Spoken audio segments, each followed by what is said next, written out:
Today is the last and final day of Alia University Science Camp. The first lecture session will be given by Professor Mohammad Mehdi Kalam of Alia University, Kolkata. Professor Dr. Mohammad Mehdi Kalam is a distinguished theoretical astrophysicist, serving as a professor in the Department of Physics at Alia University, Kolkata. He received his BSc Honours in Physics in 1995, MSc Physics in 1997, and PhD degree from Jadavpur University, Kolkata in 2004. He specializes in astrophysics, especially on the modeling of neutron and strange stars, and has a keen interest in the construction of wormholes from various cosmic sources. Professor Kalam commenced his tenure at Alia University as an assistant professor on October 1, 2010, and was promoted to associate professor on September 27, 2013. He has been serving as a full professor since December 16, 2015. Before joining to Alia University, Professor Kalam served as an assistant professor of physics at Netaji Nagar College for Women, Kolkata, since February 27, 2004 to September 30, 2010. He has contributed by publishing around 85 research papers in reputed international journals. Professor Kalam collaborated with many scientists in India and abroad.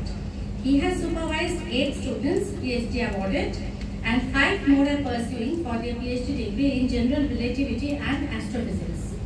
Professor Kalam was awarded a Fellow of Royal Astronomical Society, FRAS, London in April 2022. He is an individual member of International Astronomical Union, IAU, Paris, France since 2020, and member of European Astronomical Society, EAS, Geneva, Switzerland since 2022.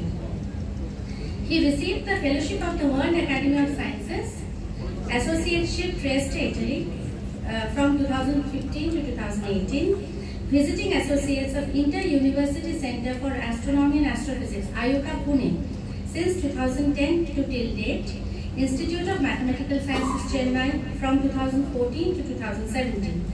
He is also a life member of Astronomical Society of India and Indian Association for General Relativity and Gravitation.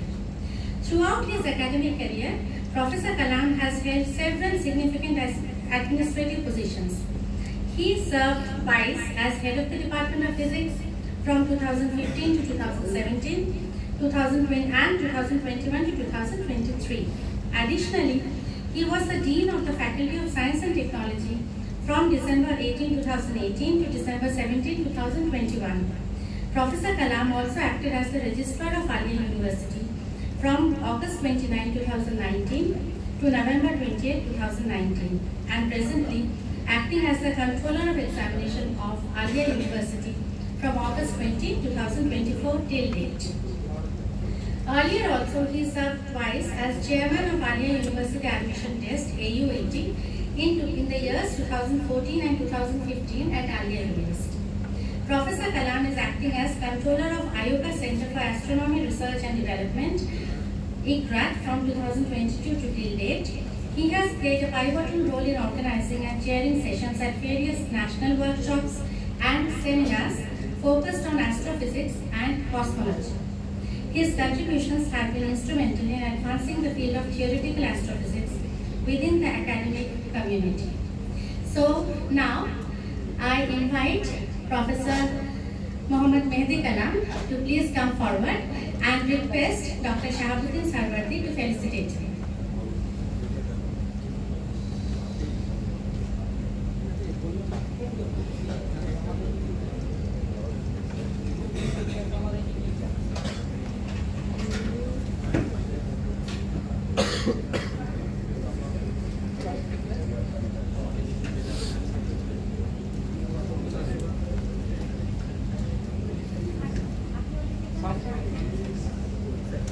এদিকে তো তাকাবো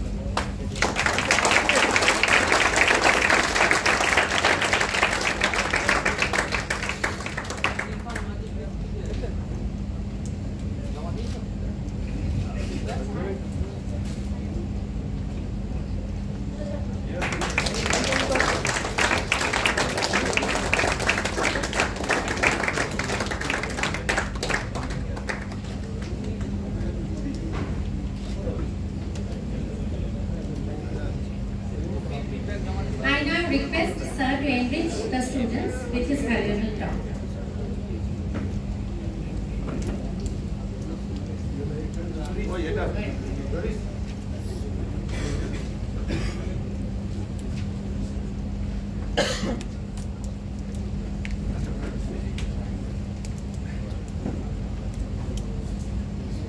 Assalamu alaikum and a very good morning to everybody. First of all, thanks to Sumana for the introduction. And all of you know today is the last day of this camp, and I hope that you all enjoy a lot to this camp, in this camp, and as well as you learn something more, right? Okay. So I think all of you are coming from the Bengali medium. So as far as I know, so I will talk preferably on that, the mixing of that English and Bengali. That will be better. So our আজকের যে topics সেটা হচ্ছে যে relativity on mode and dark matter. One by one আমি আসবো। প্রথমে relativity basic জিনিসটা কি, কেন, কিভাবে হয়েছিল, জাস্ট ব্রিফলি এগুলো ডিসকাস করব, তারপর আমি টপিকটাতে যাব। প্রথমেই আসি যে টুইন প্যারাডক্স। আশা করি অনেকেই হয়তো নামটা শুনেছো যে টুইন মানে কি, বাংলায় টুইন মানে যমজ।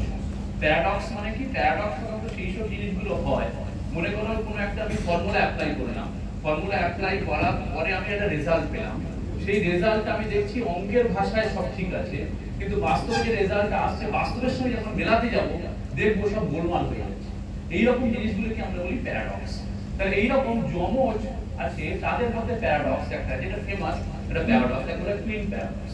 মানে ব্যাপারটা কি বা কি জন্য আসে, এখানে মেন ব্যাপারটা আসে তার প্রধান কারণ হচ্ছে টাইম ডাইলেশন। এখন টাইম ডাইলেশন মানেটা কি? টাইম মানে হলো সময়টা বেড়ে যাচ্ছে। এখন প্রশ্ন হলো কি, হঠাৎ করে মনে হয় সময় আবার কি করে বাড়বে, তাই না? কিন্তু বেসিক যে কনসেপ্টটা হলো সেটা কি না, এ মুভিং ক্লক টিক স্লোয়ার। মানেটা কি, মানে একটা ঘড়ি যেটা মুভ করবে সেটা স্লো হয়ে যাবে। তোমার তাহলে ধারণা হবে কি, ধারণা হবে যে একটা ঘড়ি কই, আমরা তো একটা মনে করো গাড়ি করে কেউ যাচ্ছে, খুব স্পিডে যাচ্ছে, কই সেখানে তো ঘড়ি তো স্লো হচ্ছে না। কোশ্চেনটা হলো ঘড়িটা স্লো অবশ্যই হচ্ছে, কিন্তু সেটা আমরা কনসিডারের মধ্যে আসছে না। কেন আসছে না? কারণ হলো এখানে একটা ইম্পর্টেন্ট একটা ফ্যাক্টর থাকে, সেই ফ্যাক্টরটা হলো velocity of the particle body divided by C. C মানে velocity of light in atom, মানে শূন্য স্থানে লাইটের ভেলোসিটি। এই যে কম্পারিজন যদি তুমি করো, লাইটের ভেলোসিটি শূন্য স্থানে কত হয় সবাই নিশ্চয়ই জানো, কত হয় কেউ বলতে পারবে?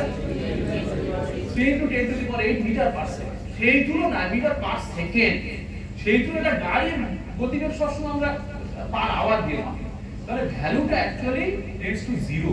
সেই জন্য আমরা এখানে কোনো চেঞ্জ দেখতে পাই না। কিন্তু এমন একটা স্পেস ক্রাফট মনে করো যে স্পেস ক্রাফটের ভেলোসিটি লাইটের ভেলোসিটির সঙ্গে তুলনা করতে পারি, কম্পারেবল, তাহলে v/c এর ভ্যালুটা সামথিং আমরা পাবো। সেটা যত ছোট হোক, মানে 1/1000 হলেও কিন্তু ভ্যালুটা কম্পেয়ার করতে পারি। এই রকম সিচুয়েশনের ক্ষেত্রে কিন্তু টাইম আর কনস্ট্যান্ট থাকবে না, টাইমটা কিন্তু চেঞ্জ করতে পারে। তাহলে এখানে কি হবে না, এই রকম ভেলোসিটি যদি যায় তাহলে টাইম ইন্টারভালটা বেড়ে যায়, এটা হলো টাইম ডাইলেশন। এই কনসেপ্টটা আসে কোথা থেকে? অ্যাকচুয়ালি ফেমাস স্পেশাল আইনস্টাইন যেটা পোস্ট করেছেন 1905 এর স্পেশাল থিওরি অফ রিলেটিভিটি। এখন কোশ্চেন হচ্ছে টুইন প্যারাডক্সটা কি, সেটা একটু বোঝার একটু জাস্ট আমি ব্রিফলি বলতে চাইছি।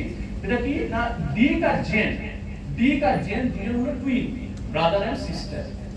তাহলে ডিক হচ্ছে ভাই আর জেন হচ্ছে বোন। এরা প্রত্যেকের এদের বয়স কত না 20 ইয়ার্স, 20 বছর বয়স। এবারে এই অবস্থায় ডিক কি করলো, ডিক মানে ভাই, সে স্পেস ক্রাফটে করে একটা প্ল্যানেটে গেল। সেই প্ল্যানেটটা কত দূরে মনে করো,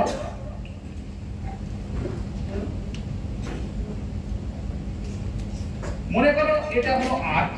তাহলে আর্থ থেকে একটা প্ল্যানেটে যাচ্ছে। আচ্ছা এখানে কি আছে? জেন আছে। জেন হলো এটা বোনটা 20 ইয়ার্স এজে, রাইট? এবারে ডিক যাচ্ছে কি, ডিক হলো স্পেস ক্রাফটে করে যাচ্ছে, যে স্পেস ক্রাফটে যাচ্ছে তার ভেলোসিটি কত 0.8 ইনটু c, মানে 80% of the velocity of light. এইরকম স্পিডে যায় স্পেস ক্রাফট, তাতে করে যাচ্ছে। কোথায় যাচ্ছে? দূরে একটা প্ল্যানেটে, যেটা 20 light years away, right? 20 light years দূরে এরকম একটা প্ল্যানেট আছে, সেখানে যাচ্ছে। এখন খুব সহজেই তোমরা বের করতে পারো তার যেতে কত সময় লাগবে, ঠিক কি না? তোমরা সবাই তো জানো, নিউটনিয়ান মেকানিক্স তো পড়েছো, s = vt ফর্মুলা, তাই না? তাহলে টাইম = s/v হবে। তাহলে লাইট ইয়ার্স তো নিশ্চয়ই ডিসটেন্সের ইউনিট জানো সবাই। তাহলে এইটা ডিভাইডেড বাই 0.8, কিন্তু c টা আগে সাথে কেটে গেল, তাহলে 0.8 দিয়ে ডিভাইড করলে আলটিমেটলি সেটা কত দাঁড়ায় না 25 ইয়ার্স। ক্যালকুলেট করে দেখো 25 ইয়ার্স আসবে। এটা কোথা থেকে মাপা হচ্ছে? পৃথিবী থেকে। কোথা মাপা হচ্ছে? পৃথিবী থেকে। তাহলে এর যেতে 25 ইয়ার্স লাগলো, ফিরে আসতে 25 ইয়ার্স লাগলো, ঠিক কি না? তাহলে টোটাল গেল, ফিরে আসলো, তাহলে টোটাল কত বছর চলে গেছে? 50 বছর। 50 বছর। তাহলে জেনে তখন যে বয়স সেটা কত হবে? তাহলে 50 প্লাস 20, তাহলে 70 ইয়ার্স, তাই না? তো জেনের বয়স তখন 70 বছর, ঠিক কি না? রাইট? কিন্তু দেখা যাবে যে যখন ডিক ফিরে আসছে, সে দেখা যাচ্ছে অনেক ইয়াং আছে। তার বয়স কত? না ডিকের বয়স তখন হবে 50 ইয়ার্স। এখন কোশ্চেন হলো এটা কি করে সম্ভব হলো? কারণটা কি না ডিক এই যে গেল 25 ইয়ার্স, যেটা পৃথিবী থেকে মেজার করছি আমরা, তাহলে ডিক তো স্পেস ক্রাফটের ভিতরে ছিল। মানে স্পেস ক্রাফটের ভিতরে যে ক্লকটা আছে, সেই ক্লকটা কিন্তু স্লো হয়ে গেছে। কেন? সেখানে টাইম ইন্টারভালটা বড় দেখা যাচ্ছে। তাই এটা কিন্তু বলি আমরা টাইম ডাইলেশন,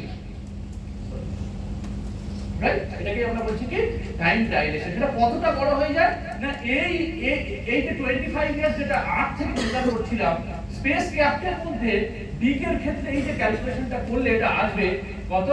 15 ইয়ার্স, অনলি 15 বছর। তাহলে 15 বছর 30 বছর, তাই এখানে 30 প্লাস 20 হয়ে 50 ইয়ার্স হয়েছে। এখন এটা কিসের মাধ্যমে হয় না? একটা ফর্মুলা আছে, সেই ফর্মুলাটা অ্যাপ্লাই করলে সেটা ফর্মুলাটা আমি দেখাবো একটু পরে। ক্লিয়ার? তাহলে এই যে ফ্যালাসিটা তৈরি হলো, এই যে ফ্যালাসি, দুজনেই একই আছে। ডিক দুজনে যমজ ছিল, কিন্তু যখন ফিরে আসছে তখন জেনের বয়স 70 বছর হয়ে যাচ্ছে, ডিকের বয়স 50 বছর হয়ে যাচ্ছে। ম্যাথমেটিক্যালি কোনো ভুল নেই, বাস্তবে গিয়ে যাচ্ছে এই কি রে বাবা, এই তো একটা অসম্ভব ব্যাপারটা। ক্লিয়ার? রাইট? এটাকেই আমরা বলছি টুইন প্যারাডক্স। এখন কোশ্চেন হলো যে এটা কি আজগুবি জিনিস নাকি এটা সত্যি সত্যি এরকম ঘটনা ঘটে?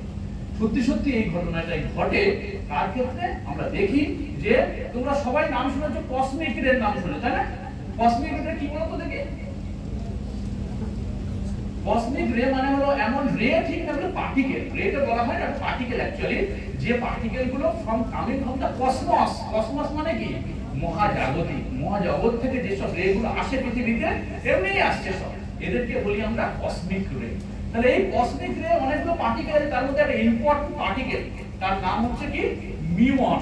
মিউন মিউন মানে কি? তোমরা মেসন পার্টিকেলের নাম তো সবাই শুনেছো, তাই না? এটা হচ্ছে মিউন, হচ্ছে মিউ মেসন। মেসনের ভাগ আছে, পাই মেসন আছে, মিউ মেসন আছে, কেমন আছে, তাই না? তার মধ্যে এটা মিউ মেসন, তাকে বলে মিউন। এই মিউন যে পার্টিকেল, সেই পার্টিকেল যেটা আসছে পৃথিবীতে, সেটা তার কিন্তু একটা জীবনকাল আছে। জীবনকালটা কত? না জীবনকালটা হচ্ছে মাত্র 2.2 মাইক্রোসেকেন্ড। মাইক্রোসেকেন্ড মানে বুঝতে পারছো তো? 10⁻⁻6, তাই না? এত কম তার জীবনকাল, কার? Muon particle. কিন্তু তার ভেলোসিটি মারাত্মক, 0.998 ইনটু c, এই পার্টিকেলের ভেলোসিটি। তাহলে এটা কিন্তু আমরা পৃথিবী থেকে সেটা পাই, মিউন পার্টিকেলটা পাই। কিন্তু এখন দেখা গেল যে মিউন পার্টিকেল পৃথিবী থেকে পাচ্ছি, তাহলে মিউন পার্টিকেল কোথায় তৈরি হচ্ছে সেটা আমরা দেখতে চাই, ঠিক কি না? তাহলে কোথায় তৈরি হচ্ছে? সিম্পলি সেই Newtonian mechanics, s = vt formula apply করব, দেখব যে কত উঁচুতে তৈরি হলে তবে পৃথিবীতে আসতে পারে, ঠিক কি না? তাহলে s = vt অ্যাপ্লাই যদি তুমি করো, তাহলে 0.998 c * 2.2 মানে 0.66 কিলোমিটার। তাহলে মাত্র 0.66 কিলোমিটার উপরে তাহলে তৈরি হওয়ার কথা মিউন পার্টিকেলের, তবে তো সে পৃথিবীতে আসতে পারবে, ঠিক কি না? বাস্তবে আমরা চেক করতে গেলাম এক্সপেরিমেন্ট করে যে মিউন পার্টিকেল সত্যি ওখান থেকে আসছে কিনা। দেখা গেল আরো উপরে উঠছে, আরো উপরে উঠছি, উঠতে উঠতে 10 কিলোমিটার পর্যন্ত মিউন পার্টিকেল আমরা পাচ্ছি।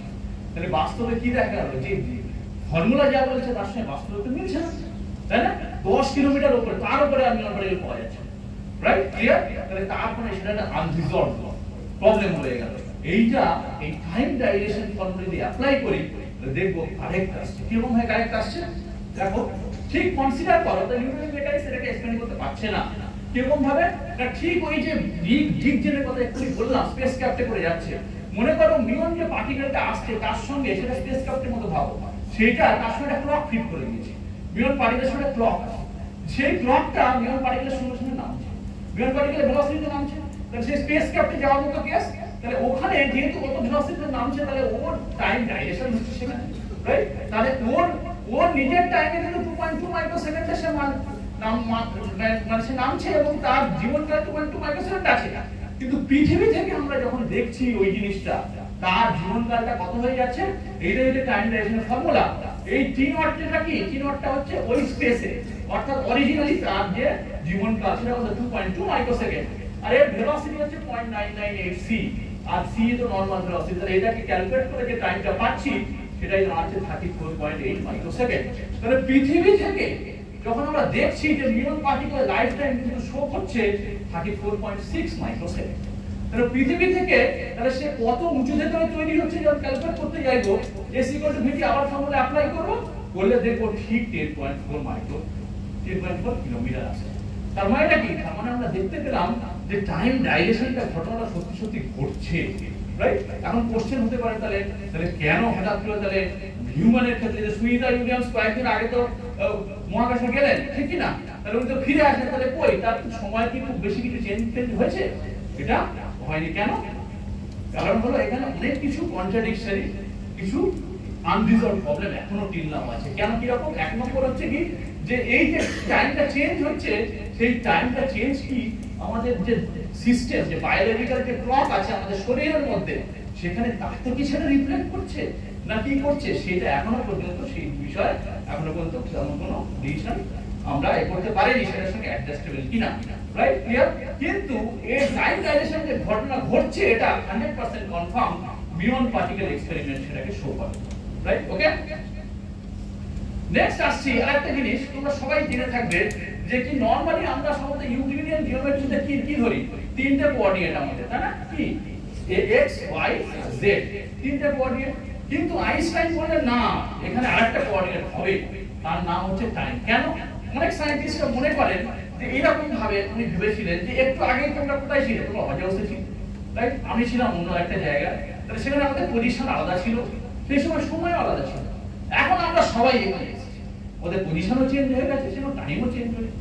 অনেকেই ধারণা করেন আইনস্টাইন এরকম একটা কনসেপ্ট থেকে বের করেছিলেন যে না, তাহলে স্পেস আলাদা আর টাইম আলাদা নয়, তাহলে এদেরকে কোঅর্ডিনেটের মধ্যে আনতে হবে। তাই এটাকে কি বলা হয়, স্পেস টাইম করে। কেন? তিনটে স্পেস আছে, x y z, আর টাইম নিজে ইটসেলফ একটা। তাহলে তাই একে আমরা বলি 4 ডাইমেনশনাল কোঅর্ডিনেট সিস্টেম অথবা স্পেস টাইম কোঅর্ডিনেট সিস্টেম। ওকে, রাইট? এইবারে এখন কোশ্চেন তাই যদি হয় তাহলে খুব সহজ একটা সিম্পলার জিনিস আছে কি, তোমরা সবাই কোঅর্ডিনেট জিওমেট্রি পড়েছো, দুটো পয়েন্ট আছে, সেই দুটো পয়েন্ট মনে করো একটা পয়েন্ট আর একটা পয়েন্ট, এই পয়েন্টের কোঅর্ডিনেট কি x1 y1 z1, যেহেতু টাইম আছে তাহলে আমি সেখানে t1 দিলাম। ওকে, সিমিলারলি এটা কত হবে x2 y2 z2 আর t2। ওকে, তাহলে এই দুটো পয়েন্টের মধ্যে ডিসটেন্স যদি আমি বের করতে চাই, তোমরা তো x1 y1 z1 x2 y2 z2 এর সিম্পলি জানো তোমরা কি, square root of x2 x1 square plus y2 y1 square z2 z1 square. ইন্টারভ্যালটা যদি ছোট হয় তাহলে তুমি del x দিয়েও লিখতে পারো, তাই না? ক্লিয়ার? তাহলে টাইম যদি আমি কোঅর্ডিনেট ধরি তাহলে অটোমেটিক্যালি তাহলে কি হবে, তার সঙ্গে আরেকটা টাইম নিশ্চয়ই যোগ করার কথা, ঠিক কি না? তাহলে সেটা তো হওয়া উচিত ছিল এরকম, হওয়া উচিত ছিল এরকম, ঠিক কি না? Right? am I right? Clear? কিন্তু এটা কি হবে, এটা কি আমরা লিখতে পারবো? দুটো পয়েন্টের মধ্যে যে ডিসটেন্স সেটা কি, এটা কি আমরা লিখতে পারবো কি? কে বলতে পারবে লিখতে পারবো? কেন? ডাইমেনশন মিল। Exactly, good.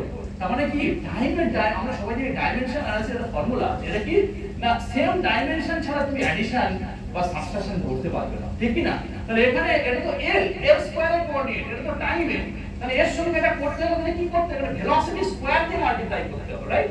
Velocity square. এখন কোশ্চেন হলো ভেলোসিটি স্কয়ার দিয়ে মাল্টিপ্লাই করলে ডাইমেনশন মিলবে, কিন্তু শুধু v স্কয়ার দিয়ে গুণ করতাম আরেকটা প্রবলেম আসছে।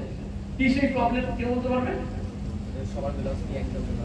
এক্স্যাক্টলি, তার মানে কি ভেলোসিটিটা coordinate to coordinate, frame to frame change হয়ে যায়। তাহলে আমার দুটো পয়েন্টের মধ্যে ডিসটেন্স তাহলে ফ্রেম টু ফ্রেম চেঞ্জ হয়ে যায়। মানে কি, সিম্পল উদাহরণ দিচ্ছি, দুটো পয়েন্টের মধ্যে ডিসটেন্স তুমি কার্টেসিয়ান কোঅর্ডিনেটে ক্যালকুলেট করবে, বললে একটা এক্সপ্রেশন আসলো আলাদা, এইটাকেই তুমি স্ফেরিক্যাল পোলারে বা সিলিন্ড্রিক্যাল কোঅর্ডিনেট অন্য কোঅর্ডিনেট চেঞ্জ করলে তাহলে এক্সপেরিমেন্ট আলাদা হবে। অরিজিনালি কি দুটো পয়েন্টের মধ্যে ডিসটেন্স কি আলাদা না, কেন এটা ইনভেরিয়েন্ট ওটা ইনভেরিয়েন্ট। তাহলে কোঅর্ডিনেট টু কোঅর্ডিনেট তোমার এক্সপ্রেশন চেঞ্জ হতে পারে কিন্তু অরিজিনালি সেটা চেঞ্জ হবে না, that is called invariant quantity. Clear? তাহলে এটা তাহলে কি হয়ে গেল, ভেলোসিটি যদি হয় তাহলে কি হয়ে যাবে, চেঞ্জ হয়ে যাবে সেখানে।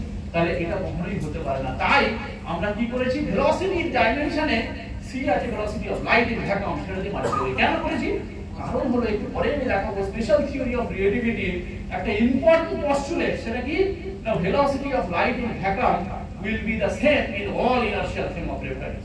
ভেলোসিটি অফ লাইট যে কোনো ফ্রেম থেকে যখনই তুমি মাপবে সব সময় কি দেখবে, সব সময় দেখবে সেটা কনস্ট্যান্ট, যাই যেদিকেই হোক না কেন তুমি আসতে পারে সেটাতে। তাই তাকে আমরা এটা লিখব। রাইট? ক্লিয়ার? আচ্ছা এটা শিফট করে গেছে, যাই হোক। হ্যাঁ,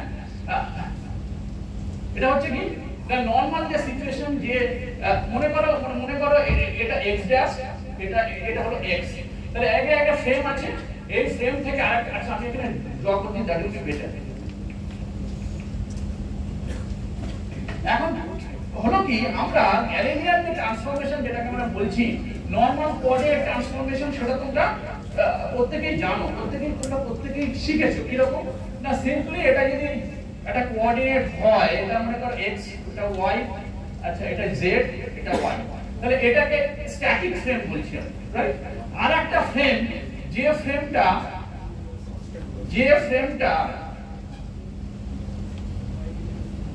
v ভেলোসিটিতে মুভ করছে, তাহলে বলে দেখি v তে কনস্ট্যান্ট ভেলোসিটি। এখন বড় দেখি এখানে ইনার্শিয়াল ফ্রেমের আইডিয়া সবাই নিশ্চয়ই আছে, বাংলায় যেটাকে বলা জড়ত্বীয় নির্দেশ তন্ত্র, ঠিক কি না? কি সেটাকে কি কোনটাকে বলে বলো দেখি? ইনার্শিয়াল ফ্রেম, মানে ইনার্শিয়াল ফ্রেম যদি রেস্টে থাকে কিংবা কনস্ট্যান্ট ভেলোসিটি, গুড, তাই না? তাকে এক্স্যাক্টলি নিউটনস ল সেখানে ভ্যালিড হবে। তাকে আমরা বলছি ইনার্শিয়াল ফ্রেম বা তোমার জড়ত্বীয় নির্দেশ তন্ত্র। এই স্পেশাল থিওরি অফ রিলেটিভিটি কিন্তু এই জড়ত্বীয় নির্দেশ তন্ত্র বা ইনার্শিয়াল ফ্রেমের জন্যই কিন্তু ভ্যালিড হবে। রাইট? ক্লিয়ার? এখন এটা যদি হয়, মনে করো একটা পয়েন্ট আছে p, তাহলে এই পয়েন্ট p তে কোঅর্ডিনেটটাকে লিখতে যাই, প্রথমে নিউটনিয়ান মেকানিক্স যা জানতাম সেটাই বলছি। তাহলে কি জানতাম না, এই পয়েন্টটা p কোঅর্ডিনেট, s কোঅর্ডিনেটে s ফ্রেমের রেসপেক্টে এর কোঅর্ডিনেট যদি আমি বলি, সেটা তাহলে কত আছে, x y z আছে, ঠিক কি না? x y z আছে। তাহলে এখানে x টা কত হবে, এটা যদি ফ্রেম হয় তাহলে কত হয় বলো? এখানে যদি পারপেন্ডিকুলার টানবে, এটা এতদূর পর্যন্ত আছে, তাহলে এখান থেকে এতদূর পর্যন্ত সেটাই হবে x, ঠিক কি না? বুঝতে পেরেছি কি না? সেটাই হবে x। এবারে এই একই পয়েন্ট তুমি মেজার করছো এই ফ্রেম থেকে, s ড্যাশ ফ্রেম থেকে, তাহলে s ড্যাশ ফ্রেমের রেসপেক্টে এর কোঅর্ডিনেট কত, x dash y dash z dash, তাই না?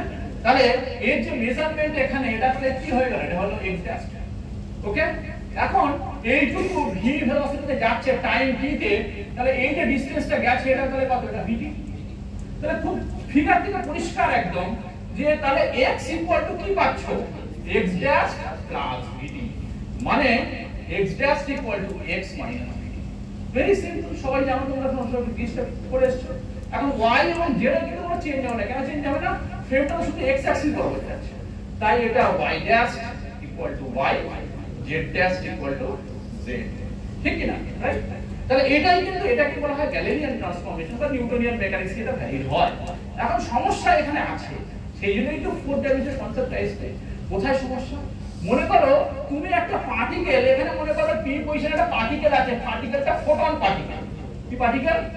Photon, velocity of light in vacuum, ফোটনটা এখানে একটা ফোটন পার্টিকেল এদিকে ছুটছে, কত ভেলোসিটিতে, c ভেলোসিটি। কোথা থেকে মাপলাম, s ফ্রেম থেকে মেপে দেখলাম ফোটন পার্টিকেল এদিকে যাচ্ছে।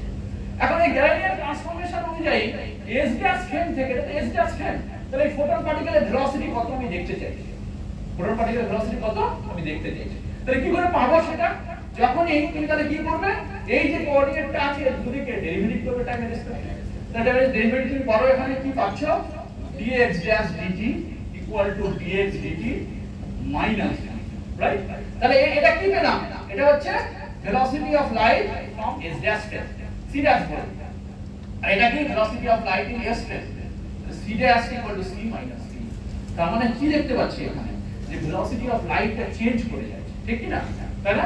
কিন্তু আমি একটু আগে বললাম তুমি এক্সপেরিমেন্ট করো যে বিভিন্ন রেফারেন্স বিভিন্ন ইনার্শিয়াল ফ্রেম থেকে ভেলোসিটি অফ লাইট তুমি মেজার করতে যাও, তাহলে কিন্তু দেখবে কি velocity of light is always constant. তাহলে এটার সঙ্গে এটা ম্যাচ করছে না, তাই প্রয়োজন পড়লো যে নতুন একটা কোঅর্ডিনেট সিস্টেম আনা, যেটা আইনস্টাইন ওই টাইমটাকে ধরে নিয়ে এটা এনেছিলেন। এবং সেই অনুযায়ী এখানে এই জিনিসটাকে কি বলা হয় গ্যালিলিয়ান ট্রান্সফরমেশন। ট্রান্সফরমেশন মানে কি একটা কোঅর্ডিনেট থেকে একটা কোঅর্ডিনেট ট্রান্সফরমেশন। এটাকে তাহলে গ্যালিলিয়ান ট্রান্সফরমেশন চেঞ্জ করে আরেকটা ট্রান্সফরমেশন এটা করেছেন কি সায়েন্টিস্ট লরেঞ্জ, তাকে আমরা বলি লরেঞ্জ ট্রান্সফরমেশন, রাইট? তাহলে এই কনসেপ্টটার উপর বেস করে তাহলে এখানে নিশ্চয়ই টাইম, এখানে কোনো টাইম ছিল, টাইমে কনস্ট্যান্ট কোয়ান্টিটি ধরা হয়েছিল, কিন্তু এক্ষেত্রে টাইম কিন্তু ভ্যারি করবে। So according to Lorenz transformation এটা কি হবে না চেঞ্জ করে ব্যাপারটা এরকম না হবে। এই গামার ভ্যালুটা কত 1/√1/d²/c, যের জন্য বারবার v/c এর কম্পারিজন করছিলাম স্পেশাল থিওরি অফ রিলেটিভিটি, সেটা লরেন্স থেকেই আসছে, রাইট? তাহলে বেসিক জিনিসটা খুব বেশি ডিটেইলসে আমি যাচ্ছি না, বেসিক কনসেপ্টটা তোমাদের বোঝানোর চেষ্টা করছি, ওকে? রাইট? কারো কোনো সমস্যা হচ্ছে কি? কারো কোনো সমস্যা হচ্ছে কি? ওকে, ফাইন। নেক্সট হচ্ছে সবাই জানো এই স্পেশাল থিওরি অফ রিলেটিভিটি যে মেইন কনসিকুয়েন্স সেটা হচ্ছে E = mc², মাস এনার্জি ইকুইভ্যালেন্স, সেটা আইনস্টাইন করেছিলেন। এখন এই স্পেশাল থিওরি অফ রিলেটিভিটির সঙ্গে এবারে আইনস্টাইন ট্রাই করেছেন যেহেতু ইনার্শিয়াল ফ্রেমের জন্য ভ্যালিড, তাহলে নন ইনার্শিয়াল ফ্রেমের জন্য এই থিওরিটাকে কি করে ইমপ্লিমেন্ট করা যায় নন ইনার্শিয়াল ফ্রেমের জন্য, রাইট? কিন্তু এটা ক্যালকুলেশনটা এত জটিল যে আইনস্টাইনের মতো ব্রিলিয়ান্ট সায়েন্টিস্টের 10 বছর সময় লেগেছিল যে ইনার্শিয়াল ফ্রেমের ক্ষেত্রে এটাকে স্ট্রাকচারে আনতে, রাইট? আইনস্টাইন 1915 এ 10 বছর পরে এই কনসেপ্ট দিয়েছিলেন, তাকে বলা হয় general theory of relativity, right? Clear? এখন কোশ্চেন হলো যে জেনারেল থিওরি অফ রিলেটিভিটি ব্যাপারটা কি, সেটা একটু বেসিকটা জাস্ট আমি ইনফর্ম করব। সেটা কি না জেনারেল থিওরি অফ রিলেটিভিটি কিন্তু নরমাল নিউটনিয়ান মেকানিক্সের মতো নয়। যেমন মোস্ট প্রাথমিক মানে একদম ফার্স্ট যে মেইন ডিফারেন্স সেটা হচ্ছে কি না জেনারেল থিওরি অফ রিলেটিভিটিতে কিন্তু ফোর্সের কোনো কনসেপ্ট নেই। নিউটনিয়ান মেকানিক্সে সব সময় তোমরা ফোর্স অ্যাপ্লাই করো, যে ফোর্স হলে ফোর্স ইকুয়েশন কি হবে এইসব করো, ঠিক কি না? কিন্তু জেনারেল থিওরি অফ রিলেটিভিটি কিন্তু there is no concept of force. এখন কোশ্চেন হলো তাহলে কি করে সেটাকে এক্সপ্লেইন করব, সেটা জাস্ট একটু লুসিড ওয়েতে খুব সহজভাবে বোঝানোর চেষ্টা করছি তোমাদের, রাইট? তাহলে এখানে কি জেনারেল থিওরি অফ রিলেটিভিটি কি বলছে? রিলেটিভিটি বলছে যে এটা nothing but A space time curvature. আমি কোশ্চেন স্পেস টাইম কার্ভেচার মানে হলো স্পেস আছে তিনটে, টাইম হচ্ছে একটা, চারটে, রাইট? এগুলো কি জেনারেল থিওরি অফ রিলেটিভিটি বলছে আমাদের চারিদিকে সর্বত্র এই স্পেস টাইমের জাল বিছানো আছে, চারিদিকে আমরা দেখতে পাচ্ছি না, এটা আমরা ইমাজিন করছি চারিদিকে কি আছে স্পেস টাইমের জাল, ঠিক এরকম যেরকম স্পেস টাইমের জাল আছে, রাইট? ক্লিয়ার? এখন কোশ্চেন হলো কিন্তু সেই স্পেস টাইমের জালের কাছে মনে করো ফিজিক্যালি ভাবে যেখানে একটা নেট আছে ফিজিক্যালি, সেখানে কোনো ভারী একটা জিনিস ফেলে দিলে কি হয়ে যাবে? ওটা জালটা নিচের দিকে নেমে যাবে। ঠিক একই রকম ভাবে যদি স্পেস টাইম জালের কাছে কোনো একটা হেভিয়ার বডি আসে, হেভিয়ার বডি মনে করো একটা প্ল্যানেট আসলো, একটা স্টার আসলো, তাহলে কি হয়ে যাবে? তাহলে সেই স্পেস টাইমটা বেঁকে যাবে, কারণ তার কার্ভেচারটা অনেক বেড়ে যাবে, ঠিক কি না? রাইট? ক্লিয়ার? তাহলে say that is nothing but the space time curvature, phenomenon of speech time curvature. তাহলে এখানে কি হলো এরকম ভাবে বেঁকে যাবে। এটাকে খুব সুন্দরভাবে এক্সপ্লেইন করেছিলেন সায়েন্টিস্ট জন হুইলার। কি বললেন সায়েন্টিস্ট জন হুইলার? জন হুইলার বললেন যে matter tells the space time how to curve. মানেটা কি? মানে এই যে ম্যাটার এটা স্পেস টাইমে ফেললে এটা বেঁকে যাবে, কম মাসে ফেললে কম বাঁকবে। তাহলে এই ম্যাটারই বলে দিচ্ছে স্পেস টাইমকে কেমন ভাবে বাঁকতে হবে, তাই নাম হচ্ছে matter tells the space time how to curve. এখন কোশ্চেন হলো সেকেন্ড স্টেটমেন্টটা কি? Space time tells the matter how to move. কি করে হবে সেটা? কারণটা দেখো, মনে করো এই অবস্থায় আমরা বেঁকে আছি, এবার এখানে লাইট আর মাস এখানে আসলো। এখন লাইট আর মাস যখন এখানে আসবে তখন যেহেতু অলরেডি এটা কার্ভেচার হয়ে আছে, তাহলে কি করবে? অটোমেটিক্যালি সেই লাইট আর মাসটা এই পথ দিয়ে যেতে বাধ্য হবে। তাহলে ওকে যেতে বাধ্য হচ্ছে কি? স্পেস টাইমের কার্ভেচার। তার মানে এই space time tells matter how to move. তাহলে এটা হলো famous statement of John Wheeler to explain the how the general relativity is. Okay, right? এখন এটাই হলো famous Einstein's equation. Left hand সাইডে হলো এই পুরো স্পেস টাইমের জিওমেট্রি থাকবে, আর ডান দিকে থাকবে বিভিন্ন রকম ম্যাটার থাকবে, তার কি এফেক্ট করে। আমি ডিটেইলসে যাচ্ছি না, জাস্ট বেসিক কনসেপ্টটা তৈরি করার চেষ্টা করছি। এখন এই জেনারেল থিওরি অফ রিলেটিভিটি এর সলিউশন আছে, সলিউশন বের করলে ফেমাস একটা সলিউশন আছে, তাকে বলি আমরা সসীম ব্ল্যাক হোল সলিউশন। ব্ল্যাক হোলের নাম তো সবাই শুনেছেন নিশ্চয়ই, রাইট? ক্লিয়ার? ব্ল্যাক হোল সম্পর্কে কিছু ধারণা তো সবারই আছে। আজকে ওই দিকে আমি বেশি যাব না, আমি একটা ইন্টারেস্টিং আইডিয়ার দিকে যাব, তার নাম হচ্ছে ওয়ার্ম হোল। এখন ওয়ার্ম হোলের নাম কি একবার শুনেছো? শুনেছো? গুড, তাহলে বোঝাতে সুবিধা হবে। ঠিক আছে, যারা যারা শুনে তাদের এর পর কোনো কারণ নেই, খুব ইজিলি আমি বোঝানোর চেষ্টা করছি লুসিড ওয়েতে। তাহলে কি দেখো যে এর যেমন একটা সলিউশন, ইম্পর্টেন্ট সলিউশন হচ্ছে ব্ল্যাক হোল সলিউশন, এর কিন্তু আরো একটা সলিউশন ছিল, সেটা আমি আসছি পরে। তাহলে ফার্স্ট এই যে ছবিটা, এই ছবিটা হচ্ছে একটা ডক্টরস ফটোগ্রাফ, রাইট? এটা হচ্ছে একটা ডক্টরস ফটোগ্রাফ। এই যে ডক্টরস ফটো, একদিকে সাহারা আছে আর একদিকে নিউ ওয়ার্ল্ড। তাহলে এর মধ্যে যদি ওয়ার্ম হোলের এক্সিস্টেন্স এখন আমরা পেতাম, আমি আসছি পরে সেটাতে, তাহলে কি হতো?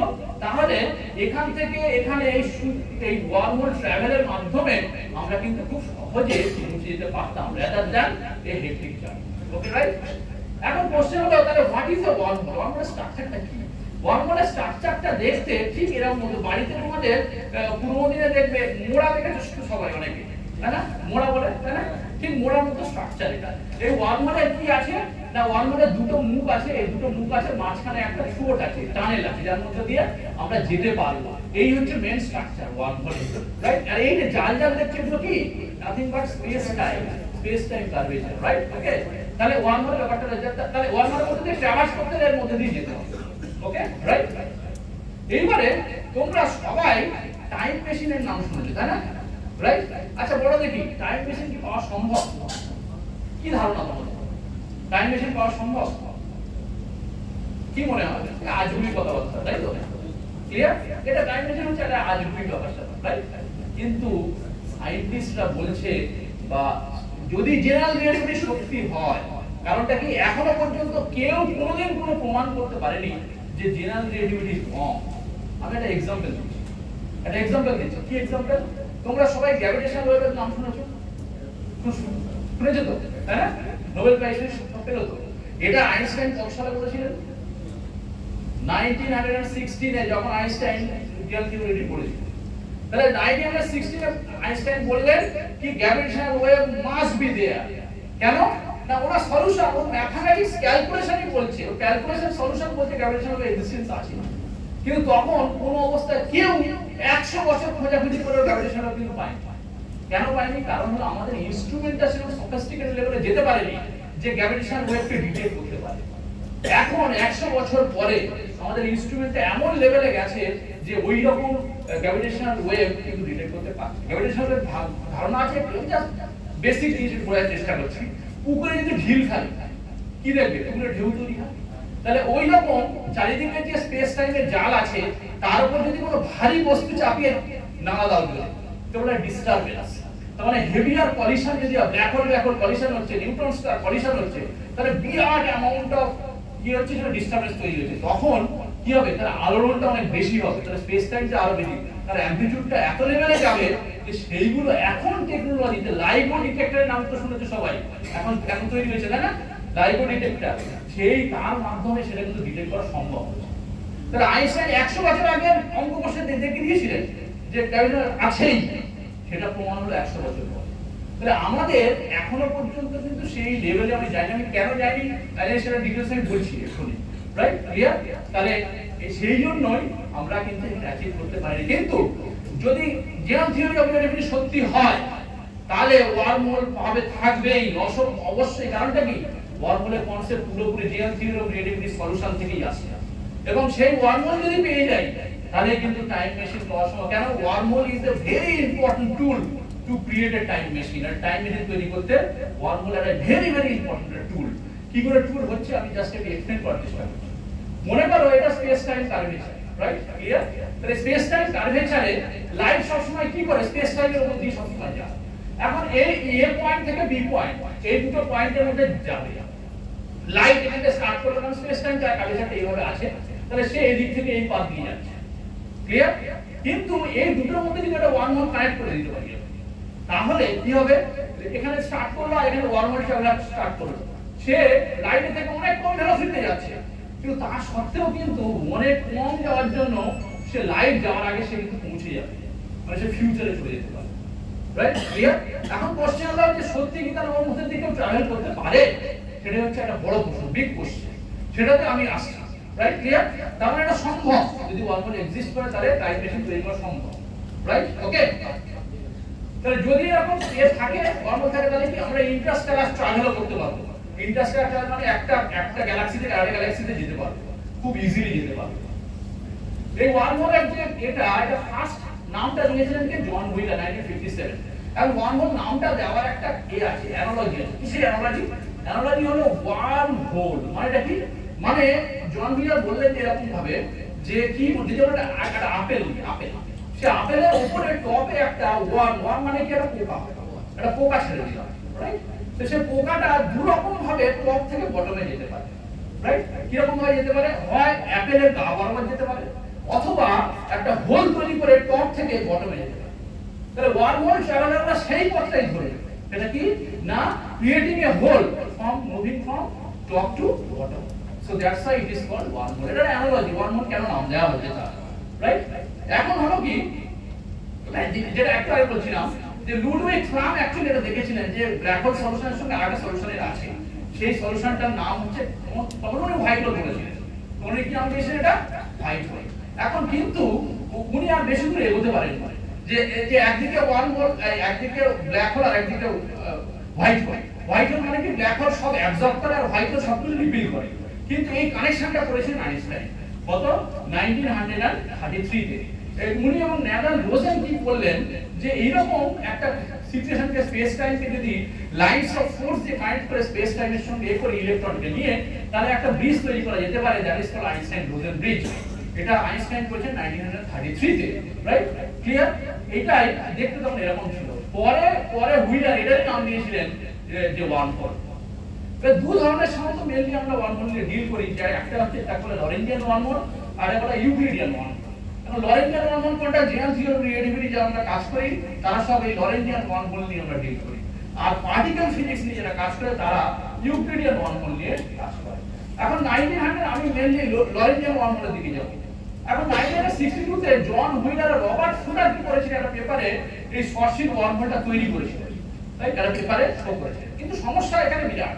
কি সে বিরাট? না, ওয়ার্মহোলটা, সসিড ওয়ার্মহোলটা তৈরি হচ্ছে কিন্তু সঙ্গে সঙ্গে ডিস্ট্রয় হয়ে যায়, মানে এমনকি লাইটও ওর মধ্যে দিয়ে পাস করে যেতে পারছে না। এরকম সিচুয়েশন হচ্ছে। কিভাবে হচ্ছে বা কেন হচ্ছে সেটা আমি বলছি, ডিসকাস করলাম। ঠিক এরকম ব্যাপার যে ওটা কি হচ্ছে, তৈরি হচ্ছে কিন্তু তৈরি হওয়ার সঙ্গে সঙ্গে এটা কিন্তু ডিস্ট্রয় হয়ে যাচ্ছে। এর কারণটা কি?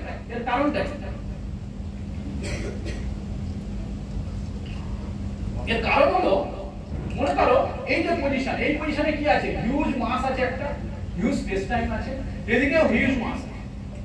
এখন হিউজ মাসটাকে ছোট রিজিয়নে যে ম্যাটারটা আছে কি করছে? হিউজ মাসটা কি করছে? তাকে উপর দিকে টানছে, এদিকেও হিউজ মাসটা নিচের দিকে টানছে, দুজন দুদিক থেকে টানছে ছোট রিজিয়ন। তাহলে কি হবে? ছিঁড়ে যাবে সেটা, অবভিয়াসলি। সেটাই হলো মেন কারণ কি, এটা আনস্টেবল। Right, clear? কিন্তু যদি তাই আনস্টেবল হয় তাহলে তোমাদের কাজের কিছুই হলো না, ওয়ার্মহোল তো পাচ্ছেই না। রাইট, তৈরি হচ্ছে কিন্তু ডিস্ট্রয় হয়ে যাচ্ছে। তাহলে আমাদের সায়েন্টিস্টদের মেন অবজেক্টিভ হলো এমন একটা ওয়ার্মহোল তৈরি করব যেটা স্টেবল থাকে। স্টেবল হলে তবেই তো ইন্ডাস্ট্রিয়াল ট্রাভেলটা করতে পারবো। Right, clear? এইটা একটা রিমার্কেবল আইডিয়া দিয়েছেন এই নোবেল লরিয়েট, এই নোবেল প্রাইজ পেয়েছেন কিপ থর্ন। সায়েন্টিস্ট কিপ থর্নের নাম শুনতে সবাই? কিপ থর্ন এই আইডিয়াটা দিয়েছিলেন। কি আইডিয়া দিলেন? উনি বললেন যে এই যে ওয়ার্মহোলটা আছে এটাকে স্টেবল করতে হলে এখানে আমরা নরমাল ম্যাটার যদি আমরা দিই তাহলে কাজ হবে। কি দিতে হবে? এখানে আমরা একটা ম্যাটার দেব যে ম্যাটারটা অ্যান্টি গ্র্যাভিটি। অ্যান্টি গ্র্যাভিটি মানে কি? গ্র্যাভিটি অ্যাট্রাক্ট করে, এ কিন্তু রিপিল করে। রাইট, এরকম একটা ম্যাটার এখানে দিতে হবে, তবে কিন্তু স্টেবল হবে। আর কোশ্চেন কি হবে স্টেবল হচ্ছে ওটা বোঝা যাচ্ছে। এটা কিন্তু সম্পূর্ণরূপে কিপ থর্নের আইডিয়া। এটা কি? কিপ থর্ন বললেন যে এই পজিশনে যদি আমরা একটা এরকম ম্যাটার দিই যেটা গ্র্যাভিটিকে রিপিল করে, তাহলে কি হবে সিচুয়েশনটা? এখানে হিউজ মাস আছে, স্পেস টাইম আছে, সে কি করছে? এটাকে রিপিল করছে, মানে উপরের দিকে ঠেলছে। এদিকেও হিউজ মাস আছে, এ কি করছে? এটাকে নিচের দিকে ঠেলছে। দুজন দুদিক থেকে রিপিল করছে। একটা বডি এখানে আছে, দুজন দুদিক থেকে ঠেলছে। অটোমেটিক্যালি দুদিকের ফোর্সটা ব্যালেন্স হয়ে গিয়ে স্টেবল হয়ে যাচ্ছে। তো এটা সিম্পল একটা কনসেপ্ট, কিন্তু remarkable concept of Kip Thorne. উনি বললেন এইরকম একটা ম্যাটার যদি এখানে রাখি তাহলেই কিন্তু ওয়ার্মহোলটা স্টেবল হয়ে যাবে। এই ম্যাটারটা উনি নাম দিলেন কি এক্সোটিক ম্যাটার। কেন নাম দিলেন? নরমাল ম্যাটার তো নয়, কারণটা কি রিপিল গ্র্যাভিটি। তাহলে এক্সোটিক ম্যাটারের একটা প্রপার্টি থাকতে হবে। কি সেই প্রপার্টি? সেই প্রপার্টি কিন্তু নরমাল ম্যাটার নয়। নরমাল ম্যাটার সবসময় কি আছে, যে কোনো ম্যাটারের মাস থাকে না? তাহলে মাস থাকা মানে কি তার ডেনসিটি থাকবে, ঠিক না? আর ডেনসিটি থাকা মানে নরমালি তার প্রেসারও থাকবে। তাকে বলা হয় যে কোনো নরমাল ম্যাটার সবসময় একটা ইকুয়েশন ফলো করে, তাকে বলে null energy condition, NEC null energy condition. মানে কি রো ডেনসিটি আর প্লাস পি, এটাই হচ্ছে নাল এনার্জি কন্ডিশন, যে rho plus p must be greater than 0। এটাই হচ্ছে নাল এনার্জি কন্ডিশন। সমস্ত রিয়েল ম্যাটার এটাকে ফলো করবেই, কিন্তু এক্সোটিক ম্যাটার কিপ থর্নের কনসেপ্ট অনুযায়ী হতে হবে এটা ভায়োলেট করে, মানে লেস দ্যান 0 হতে হবে। ক্লিয়ার? এখন কোশ্চেন হলো, এবং শুধু তাই নয়, এনার্জিটা নেগেটিভ হতে হবে। এটা একটা খুব ইম্পর্টেন্ট পয়েন্ট। তাহলে কোশ্চেন হলো, তাহলে নেগেটিভ এনার্জি সে কি হবে? এ তো ফ্যান্টাসি, এ তো অসম্ভব ব্যাপার, কখনোই এটা পাওয়া সম্ভব নয়। রাইট? ক্লিয়ার? তাহলে কোশ্চেন আসলো, তাহলে এটা কি শুধু একটা ফ্যান্টাসি? না, কারণটা কি? যারা এই সঙ্গে রিসার্চ করছেন কন্টিনিউ, তার মধ্যে ইম্পর্টেন্ট হলো ম্যাড ভিশার বলছেন যে দীর্ঘদিনের গবেষণা থেকে এখনো পর্যন্ত কেউ প্রমাণ করতে পারেনি যে general theory of relativity wrong. Right? এবং এটা আসছে কোথা থেকে? সেই general theory of relativity solution থেকে। তাহলে আমরা কখনোই এটাকে রুল আউট করতে পারি না। তখন সায়েন্টিস্টরা এ করলেন, তার ঠিক আছে এক্সোটিক যদি থাকে, তাহলে যেহেতু পাওয়া অত্যন্ত ডিফিকাল্ট, তাহলে ট্রাই করা হচ্ছে যে এর অ্যামাউন্টটা যত কম ইউজ করে এটাকে ব্যবহার করা যেতে পারে, ওয়ার্মহোল স্ট্রাকচার দেওয়া যেতে পারে, ঠিক কি না? রাইট? সেইটা কাজ করেছিলেন আমাদের ইম্পর্টেন্ট এরা। সেটা হলো কি না, প্রফেসর নরেশ দধিচ, ম্যাড ভিশার এবং সায়নকর। প্রফেসর নরেশ দধিচ ছিলেন আইউকার এক্স ফর্মার ডাইরেক্টর, এবং সায়নকর হলেন খড়গপুর আইআইটি প্রফেসর, এবং ম্যাড ভিশার ওয়াশিংটন ইউনিভার্সিটি। এনারা কি করলেন? এনারা একটা মডেল দিলেন, যেখানে বললেন যে অত্যন্ত কম ইউজ করেও ওয়ার্মহোল কিন্তু তৈরি করা যাবে, কিন্তু এক্সোটিক ম্যাটার লাগবে, কিন্তু minimisation of use of exotic matter. এটা রাইট? ক্লিয়ার? আমরা অত্যন্ত সৌভাগ্যবশে আমরাও একটা কাজ করেছিলাম, এরকম দেখিয়েছিলাম যে এরকম একটা এক্সোটিক ম্যাটার তৈরি করা যেতে পারে, এবং সেটা দিয়ে ওয়ার্মহোল তৈরি করা যেতে পারে, যেটা ফিজিক্স লেটার দিতে পাবলিশ হবে। তাহলে আমি আবার ফিরে আসছি, ব্যাকে ফিরে আসছি আবার, যে তাহলে কোশ্চেন হলো যে তাহলে নেগেটিভ এনার্জি কি এক্সিস্টেন্স আছে না নেই? নেগেটিভ এনার্জি এক্সিস্টেন্স আছে না নেই? এখন কোশ্চেন হলো, এর ইনডাইরেক্ট এভিডেন্স অবশ্যই আছে, সেটা আমি বলছি। কি রকম ব্যাপার? এক্ষুনি বললাম যে নন এনার্জি কন্ডিশন ভায়োলেট করতে হবে তাকে, এবং এটা কোথায় পাই? 1 নম্বর পজিশন কি না, স্কুইজ কোয়ান্টাম স্টেট বলে একটা স্টেট আছে। কোথায়? অপটিক্সে। কোয়ান্টাম অপটিক্সে স্কুইজ কোয়ান্টাম স্টেট বলে একটা স্টেট আছে, যে স্টেটের ক্ষেত্রে আমরা নেগেটিভ এনার্জি এক্সিস্টেন্স পাচ্ছি। কিভাবে পাচ্ছি আমি লক্ষ্য করছি, বলছি। নরমাল যে এনার্জি, সেই এনার্জি সবসময় কি হবে? এটা এনার্জি ডেনসিটি ভার্সেস পজিশন। তাহলে এনার্জি সবসময় পজিটিভ হয়, তাহলে নরমাল যে কোনো অর্ডিনারি লাইটের ক্ষেত্রে সবসময় এরকম থাকবে। কিন্তু দেখা গেছে স্কুইজ স্টেটে যখন থাকবে, কোয়ান্টাম অপটিক্সে স্কুইজ স্টেট পার্টিকুলার স্টেট আছে, সেই স্টেটে যখন থাকে এই জিনিসটাই চেঞ্জ হয়ে এরকম হয়ে যায়। এখন কোশ্চেন হলো, এই যে গ্রাফে একটা বিশেষত্ব আছে, কি বিশেষত্ব? লক্ষ্য করো, এখানে কিন্তু এর থেকে সামান্য পিক হয়ে গেছে, আর এখানে নেগেটিভ পোর্শন। কিন্তু দেখো টোটাল এনার্জি তো কনজার্ভ, তাহলে এই জন্য এদিকে পিক হয়েছে, এদিকে নেমে গেছে, দুটো ব্যালেন্স হয়ে পোলারিটি কিন্তু কনজার্ভ আছে। whereas এই পোর্শনে যেটা চলে গেছে, এখানে যেটা চলে যাচ্ছে, এটা কোন রিজিয়নে চলে যাচ্ছে? নেগেটিভ রিজিয়নে। তার মানে কি? তার মানে এক্সিস্টেন্স আছে নেগেটিভ এনার্জি, কিন্তু আমাদের কাছে সফিস্টিকেটেড সেই ইনস্ট্রুমেন্ট এখনো পর্যন্ত নেই, যেটাকে ওই পার্টিকুলার টাইমে নেগেটিভ এনার্জিকে ধরতে পারে। ধরতে পারলেই তাহলে কি হবে? তার মানে আমরা এক্সোটিক ম্যাটার তৈরি করতে পারবো, কিন্তু ইনডাইরেক্ট এভিডেন্স আছে। রাইট? ওকে। সিমিলারলি আরো একটা আছে, ফেমাস এক্সপেরিমেন্ট করেছিলেন ক্যাসিমির, উনি থিওরিটিক্যাল ফিজিসিস্ট। উনি কি করেছিলেন? উনি বললেন যে দুটো আনচার্জ প্যারালাল প্লেট যদি নেওয়া হয়, তার মাঝখানে যে এনার্জি আছে, সেই এনার্জি উনি ক্যালকুলেট করেছিলেন কোয়ান্টাম মেকানিক্স অ্যাপ্লাই করে, ভ্যাকুয়াম অ্যাক্টিভেশন দিয়ে। উনি দেখিয়েছিলেন যে এর মধ্যে যে এনার্জি কিন্তু নেগেটিভ আছে। এখন সায়েন্টিস্টরা ট্রাই করছে ক্যাসিমির এফেক্ট এক্সপেরিমেন্টটাকে এক্সপেরিমেন্টালি প্রুফ করা। 80% পর্যন্ত এখনো পর্যন্ত অ্যাচিভমেন্ট এসছে লস অ্যালামসে, মানে এটা এক্সপেরিমেন্ট চলছে বা এখনো চলছে, এটাকে ফুলফিল করা। তাহলে আমরা দেখতে পাচ্ছি এটাই, যে এক্সিস্টেন্স কিন্তু আছে নেগেটিভ এনার্জি, কিন্তু আমাদের সফিস্টিকেটেড ইনস্ট্রুমেন্ট এখনো পর্যন্ত আছে। যেটাকে আমরা ধরতে পারবো। কিন্তু সায়েন্টিস্টরা স্টিল ট্রাই করে যাচ্ছে where is the exotic matter, exotic কোথায় আছে, এক্সোটিক ম্যাটার কোথায়, রাইট? এর মধ্যে একটা ভেরি ভেরি ইম্পর্টেন্ট পার্ট হিসেবে ধরা হচ্ছে কি একটু বই করছে যে ডার্ক ম্যাটার ইউনিভার্সিটিতে জাস্ট এই করে শেষ করব যে কি না আমাদের ইউনিভার্সে ডার্ক ম্যাটার বলে একটা ম্যাটার আছে। আগে যে তোমরা একটু শুনছিলে তাই না, ডার্ক ম্যাটারের বেসিক জিনিসটাকে বলে দিয়ে আমি শেষ করব যে dark matter may B a very good candidate for the exotic matter. তাহলে কি হতে পারে, অটোমেটিক্যালি ডার্ক ম্যাটার যদি ইউজ করে যে এক্সোটিক ম্যাটার নিতে তাহলে কিন্তু ওয়ার্মহোল ফর্মেশন হতে পারে। তাহলে এখন কোশ্চেন হলো, আমি ডাইরেক্ট চলে যাচ্ছি যে ডার্ক ম্যাটার ব্যাপারটা কি। ফার্স্ট এটা সায়েন্টিস্ট উড এটা এক্সেপ্ট করেছে 1930 কি রকম গ্যালাক্টিক রোটেশন কার্ভ বলে দেখার চেষ্টা করছে, গ্যালাক্সির ভেলোসিটি বিভিন্ন গ্যালাক্সি সেন্টার থেকে। তাই সেটা দিয়ে অবজারভেশন ডেটা থেকে যে গ্রাফটা টেনেছিলেন তিনি এটা হওয়া উচিত ছিল এরকম। কেন এরকম? ভেরি সিম্পল, তোমরা সবাই জানো সার্কুলার মোশনের ক্ষেত্রে ভেলোসিটি কি টু ক্যালকুলেট করে gm/r² = mv²/r, সেখানে ভেলোসিটি হবে √gm/r।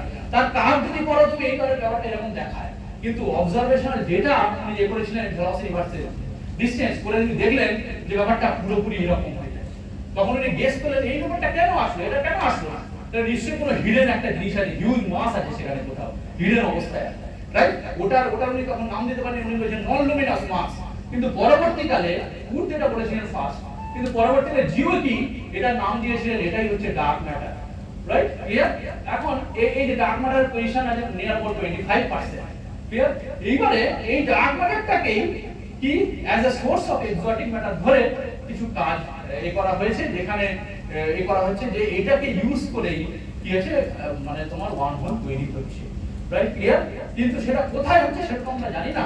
এই সম্পর্কে আমাদের কয়েকটা কাজ আছে, যাই হোক আমি সেটা বলছি না, শুধু এইটুকু আমি বলতে চাইছি যে এই পয়েন্টটা, yes this is the point, যে আমরা সবাই জানি কি সেটা, যে সূর্য কিভাবে তৈরি হয়েছে, ন্যাচারালি তৈরি হয়েছে, গ্যালাক্সি কিভাবে তৈরি হয়েছে, ন্যাচারালি তৈরি হয়েছে, আমরা তো কেউ নিজেরা ডেভেলপ করিনি।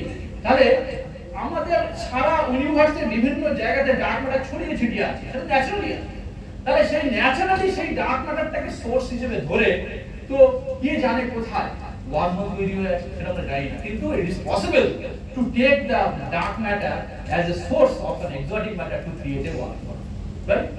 কেন আরেকটা পয়েন্টে বলছি, আমরা ইউনিভার্সের কতটুকু জানি, জাস্ট এটা পয়েন্ট বলে আমি শেষ করব।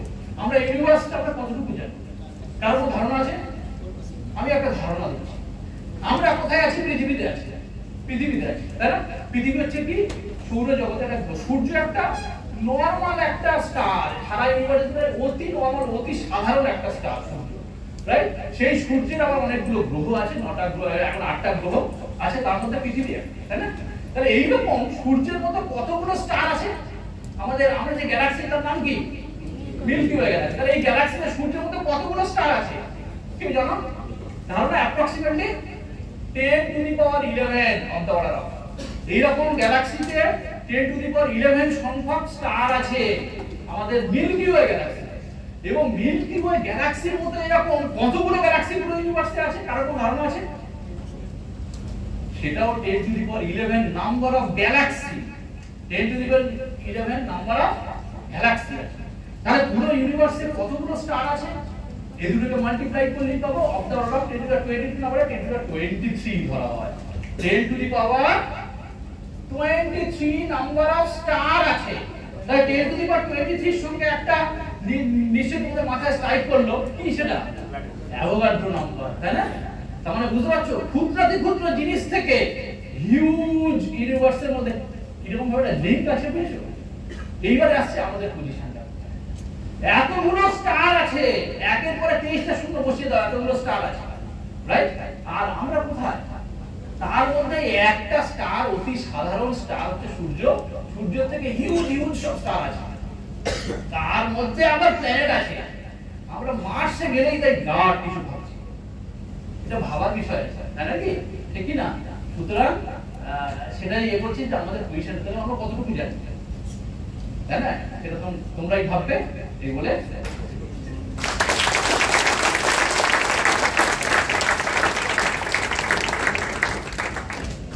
Thank you, sir, for such an interesting and beautiful talk. Students may have some questions or discussions to share with sir. তোমরা কেউ কিছু বলবে? Volunteers, please. Microphone. বললাম এইগুলো তো অ্যাপ্রক্সিমেট অর্ডার, তাই না?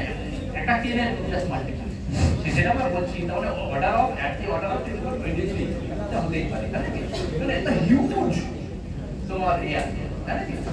আর ওয়ার্কফ্লোতে যে এসএলএল করছে তার মানে এই আমাদের অ্যাডমিট কিভাবে এসএলএল করছে একটু বুঝিয়ে বললে ভালো। আচ্ছা, ওই যে ডায়াগ্রামটা এ করলাম,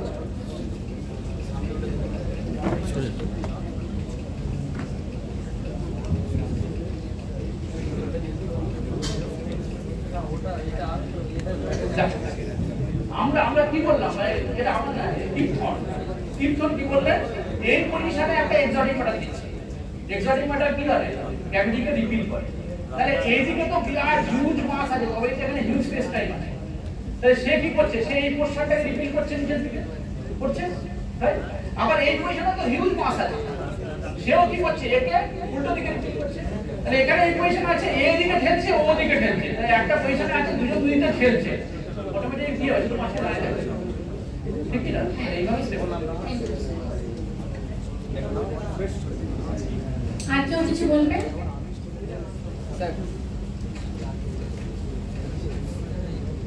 স্যার স্পেস টাইম কি কন্টিনিউয়াস না ফ্র্যাগমেন্টেডও হতে পারে? কারণ স্যার যখন একটা ওয়ান হোলের মানে ডেমনস্ট্রেশনে দেখা দেখছিলাম যে স্যার শীটটা কন্টিনিউয়াস আছে, মানে বেন্ড করেছে, তাহলে কি সবসময় কি এরকম টাইপেরই ফিগার থাকতে পারে না সবসময় কন্টিনিউয়াসই হবে? স্পেস টাইম সাধারণত কি হয়, দু ধরনের হতে পারে, ফ্ল্যাট হতে পারে, কার্ভ হতে পারে, রাইট? ক্লিয়ার? ফ্ল্যাট কোথায় হবে স্পেস টাইম ফ্ল্যাট সেখানেই হবে যেখানে কোনো বিগার মাস নেই, কোনো মাস নেই চারিদিকে। তাহলে কি হবে, নরমালি সেটা ফ্ল্যাট হবে। মাস থাকা মানেই সেটা কার্ভেচার হয়ে যাবে, কার্ভ। ক্লিয়ার? এখন ওয়ার্মোড মানে একটা জায়গায় এইভাবে ছড়িয়ে যেত, দুটো পজিশন, এটা ডিসটেন্স কি huge, kilo parsec order. Kilo পারসেকের ধারণা আছে, বিরাট। পারসেক মানে হচ্ছে 3.28 লাইট ইয়ার্স, 1 পারসেক মানে। তাহলে ও তাহলে এত লাইট, হিউজ মানে কি হিউজ পোরশন মধ্যে ভ্যাকুয়াম, কিছু নেই, রাইট? ভ্যাকুয়াম থাকা মানে কি সেরকম জায়গা পুরোপুরি ফ্ল্যাট। ক্লিয়ার? তাহলে সেই দুটোর মধ্যে কানেকশন কিভাবে আমরা করতে পারি? কিন্তু স্যার আমি বলতে চাইছিলাম যে কার্ভটা মানে যে স্পেস টাইম কার্ভটা আছে সেটা কি সবসময় কন্টিনিউয়াস হবে না ফ্র্যাগমেন্টেডও হতে পারে, মানে কোনো এমন পোরশন? হ্যাঁ, ফ্ল্যাট তো হতে পারে, কার্ভ হতে পারে, কন্টিনিউয়াস তো বটে, কন্টিনিউয়াস তো বটে, কন্টিনিউয়াস তো অলওয়েজ কন্টিনিউয়াস, কন্টিনিউয়াস ফ্র্যাগমেন্টেড হতে পারে না না না, কখনোই ফ্র্যাগমেন্ট হতে পারে। আচ্ছা স্যার, এটা বলার কোনো বেসিক যেটার জন্য বলতে পারি যে ফ্র্যাগমেন্টেড হতেই পারে না? না, কারণ হলো সেই ধারণাটা সেইভাবে করে, কারণ এর যে বিল্ড আপ, একটা থিওরি বিল্ড আপ, একটা কনসেপ্ট আছে, সেই কনসেপ্টই বলছে space time will be always continuous, right? ওরা একটা থিওরি ডেভেলপ করতে গেলে কিছু অ্যাসাম্পশন ধরে নিতে হয়, তাই না? পস্টুলেট বা অ্যাসাম্পশন, রাইট? সেখানে এই বলা যে space time must be continuous. আর স্যার স্যার ওই যখন স্যার আপনি সিস্টেমটা দেখালেন পরে, মানে কেমন করে স্যার টাইমকে অ্যাজ এ অ্যাক্সিস নিয়ে মানে কোন একটা ডাইমেনশন ধরে ক্যালকুলেট করতে থাকে, স্যার নেগেটিভ সাইনটা স্যার কেন হলো negative c square del t square? Oh yes, very good question. ওটা মেনশন হয়েছিল তো, এই যে আগেই আমি এটা বলছিলাম যে এটাকে বলা হয় সিগনেচার, রাইট?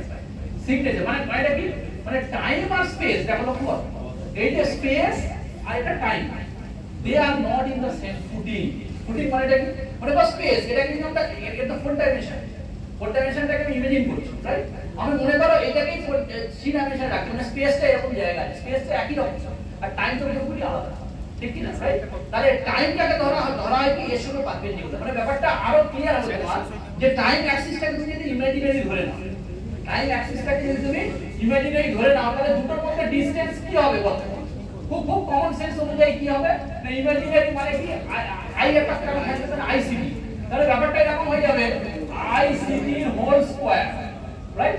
প্লাস কি হয়ে গেল এটা dx square plus dy square plus dz square, তাহলে ব্যাপারটা কি হলো, আই স্কয়ার মানে কি মাইনাস, তাহলে এটা dt হবে অবশ্যই, তাহলে হলো তাই হলো minus c square dt square plus dy square plus dz, মানে টাইম এবং স্পেস কখনোই সেম ফুটিং এ থাকবে না, এই হলো মাইনাসটা, that is called the signature of the metric. এই ds2 এটাকে কি বলি আমরা, মেট্রিক বলি, ম্যাট্রিক্স নয়, মেট্রিক বা লাইন এলিমেন্ট। ক্লিয়ার? তাহলে মাইনাসটা কেন এসেছে বুঝেছো? আর স্যার যখন স্যার স্পেস টাইম কার্ভে আমরা দেখাই যে স্যার কোনো একটা মাস এসে সেটাতে কার্ভেচার তৈরি করলো, তাহলে কি স্যার আমরা অ্যাকচুয়ালি কি রিপ্রেজেন্ট করি যে টাইমের কোনো রকমের ফ্ল্যাকচুয়েশন হচ্ছে সেটা ধরুন, কারণ আপনি যদি এটাকে ইমাজিনারি অ্যাক্সেস ধরুন তাহলে মানে কার্ভটা ডিফাইন কি করে হচ্ছে, মানে কার্ভে কোনো কার্ভেচার হচ্ছে মানে সেটা কি অ্যাকচুয়ালি ডিনোট করছে? হ্যাঁ, মানে কি তোমার মাস যখন ওই আইনস্টাইনস থিওরি যেটা, যে আইনস্টাইনস ইকুয়েশন যেটা, এই যে আইনস্টাইন যে ইকুয়েশন, লক্ষ্য করো এই জি মিউ ইউ কি আইনস্টাইনস টেনসর, এই টেনসর জিওমেট্রি তৈরি করে, ওই যে কার্ভেচার কেমন হবে না সব ঠিক করে। ডান সাইডে কি আছে, এটা হচ্ছে এনার্জি মোমেন্টাম টেনসর বলে, এর মধ্যে মাস আছে, মাসের মধ্যে ঢুকে আছে। তাহলে মাস এর উপরে জিওমেট্রি কেমন প্রভাব ফেলবে সেটা পুরোপুরি আইনস্টাইনস ইকুয়েশন বলে দিচ্ছে। পুরোপুরি যেমন মাস দিয়ে কেমন কার্ভেচার হবে না হবে পুরো আইনস্টাইনস ইকুয়েশন তোমাকে ডিসক্রাইব করে বলে দেবে। সমস্ত কিছু প্রবলেম সবকিছু can be solve through this Einstein's field equation. এটা আইনস্টাইন ফিল্ড ইকুয়েশন, ক্লিয়ার? তাহলে মাসের জন্য কেমন কার্ভেচার হবে সবই বলে দেবে। আর স্যার এই কার্ভেচারটা অ্যাকচুয়ালি কি কি ডিনোট করে, মানে ওই কার্ভেচারটাকে দেখে আমরা কি কি বুঝতে পারবো sir in that space time কি কি আছে? মানে একটা কার্ভেচার ফ্ল্যাট আছে বা রাউন্ড আছে, যেরকমই জিওমেট্রিক সিগনিফিকেন্স হোক সেটা, কিন্তু সেটা কি অ্যাকচুয়ালি কি কি জিনিস ডিনোট করে, মানে ওটার মাধ্যমে কি কি বুঝতে পারবো আমরা? হ্যাঁ, কি কি জিনিস বুঝতে পারবো যে এই যে কার্ভেচার মানে অ্যাকচুয়ালি আসে না রিমেনিয়ান জিওমেট্রি থেকে, right? Clear? Riemannian geometry curvature part একটা আছে, রাইট? তাহলে সেখান থেকে এদিকে কি থাকে, মেইনলি ম্যাটার বললাম, ম্যাটার থাকে, তার সঙ্গে সঙ্গে এক জিনিস থাকে তার মধ্যে প্রেসার থাকে। কারণ কি ম্যাটার থাকা মানেই তার ডিফারেন্ট ডিরেকশনে কি থাকে, প্রেসার জেনারেট করে, রাইট? ক্লিয়ার? তাহলে আইনস্টাইনস যে ফিল্ড ইকুয়েশন যেটা, এটা এনার্জি মোমেন্টাম টেনসর যেটা, এর মধ্যে কি আছে, ম্যাটারও আছে as well as and pressure property এর সঙ্গে রিলেটেড। প্রেসার ডিসটেন্স ওয়াইজ কেমন কি হবে, এই প্রেসার এবং ডেনসিটি ফরমেশন থেকে সলভ থেকে আমরা কি করতে পারি, লুসিডলি আমরা অনেক কিছু আমরা ক্যালকুলেট করতে পারি। এবারে মাইক্রোস্কোপিক যে চেঞ্জ, সেই মাইক্রোস্কোপিক চেঞ্জ, সেই চেঞ্জ করতে গেলে তাহলে কি হবে, তখন কিন্তু কনসেপ্ট অফ কোয়ান্টাম মেকানিক্স। এখন হলো কি, এই যে জেনারেল থিওরি অফ রিলেটিভিটি আর কোয়ান্টাম মেকানিক্স, এই দুটোকে মার্জ করা that is a very difficult. কারণ আইনস্টাইন নিজেও করতে চেয়েছিলেন, নিজেও পারেননি। তাকে বলা হয় GATT unified theory. GATT unified theory still now unresolved. Thank you, sir. Let us thank sir once again. And if you still have any questions, you can discuss with her in the lunch hour. Of course.